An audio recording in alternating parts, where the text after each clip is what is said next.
안녕하세요, 여러분. 2025년 8월 1일 금요일 오전 오늘의 시장 흐름과 투자 전략을 알아보겠습니다.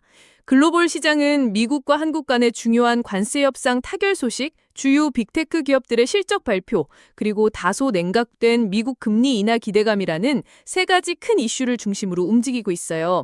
간밤에 마감한 미국 증시부터 살펴볼게요. 마이크로소프트와 메타의 예상치를 뛰어넘는 호실적에도 불구하고 시장은 전반적으로 하락 마감했습니다. S&P 500 지수는 장중 상승부를 모두 반납하며 0.4% 하락했고요. 나스닥은 0.15% 오르며 선방했지만 중소형주 중심의 러셀 2000 지수가 1% 가까이 빠지면서 전반적인 약세가 두드러졌습니다.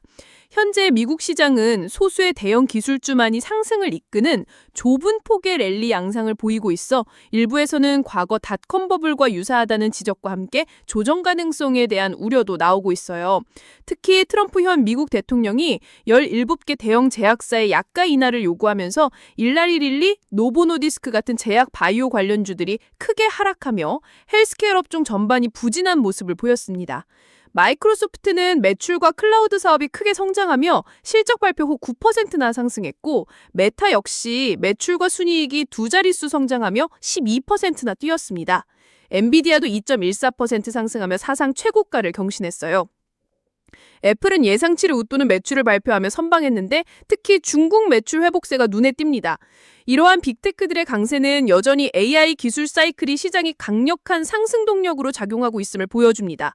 하지만 9월 금리 인하 기대감이 약화되고 있고 8월이 전통적으로 미국 증시에는 좋지 않은 달이라는 점을 고려할 때 단기적으로 5에서 10% 수준의 조정 가능성도 염두에 두셔야겠습니다.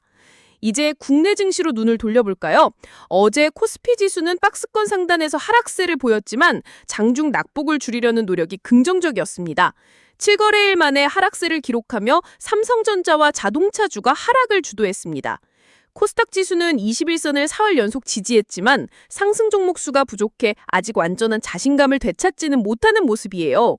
특히 국내 대주주 과세 요건 변경 논란이 재점화되면서 9,000명 정도의 대주주에게만 적용될 일인데도 스몰캡 중소형주들의 변동성을 야기하고 소액주주들에게 피해를 줄 수 있다는 비판이 제기되고 있어요. 이러한 논란이 시장 전반의 불안감을 자극하고 일시적인 매물 출회를 유발할 수 있다는 점은 아쉬운 부분입니다. 한미 관세 협상 타결 소식은 국내 증시의 섹터별 희비를 엇갈리게 했습니다. 한국산 자동차에 15% 관세가 적용되면서 기존 무관세 혜택을 잃게 되어 현대차와 기아 같은 자동차주가 급락하고 공매도까지 급증했습니다. 반면 한국의 대미 투자 중 1,500달러가 조선업 분야에 집중될 가능성이 제기되면서 하나오션, HD현대중공업 같은 조선업종은 강세를 보였습니다. 철강산업도 기존 25%에서 15%로 관세가 완화되어 긍정적입니다.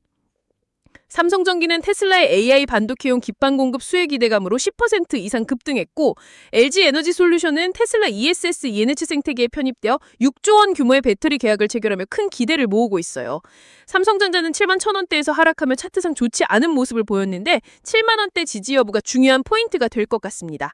단기적으로는 자동차 업종의 추가 하락 가능성과 조선업종의 강세가 예상되며 국내 대주주 과세 논란이 시장에 부담을 줄 수 있습니다. 외국인 수급과 기관의 차익 매물 출회에도 주목하셔야 합니다. 그럼 오늘 시장에서 주목할 만한 투자 전략을 살펴볼까요? 미국 증시에서는 마이크로소프트처럼 밸류에이션 부담이 높은 종목은 조정 시 분할 매수를, 엔비디아나 AMD, 브로드컴 같은 AI 인프라 관련 기업들은 여전히 강력한 성장 동력을 가지고 있으니 조정 시 비날 매수하는 전략이 유효합니다. 한국 증시에서는 한미 관세 협상에 수혜를 입는 조선업종과 LG에너지솔루션, 삼성전기처럼 특정 산업의 성장 동력을 가진 기업들을 눈여겨보세요. 또한 은행주 같은 안정적인 종목들도 분할 매수로 접근하면 중장기적 관점에서 좋은 기회가 될 수 있습니다. 반대로 자동차와 2차 전지 관련주는 관세 이슈와 수급 약세로 당분간 관망이 필요해 보입니다.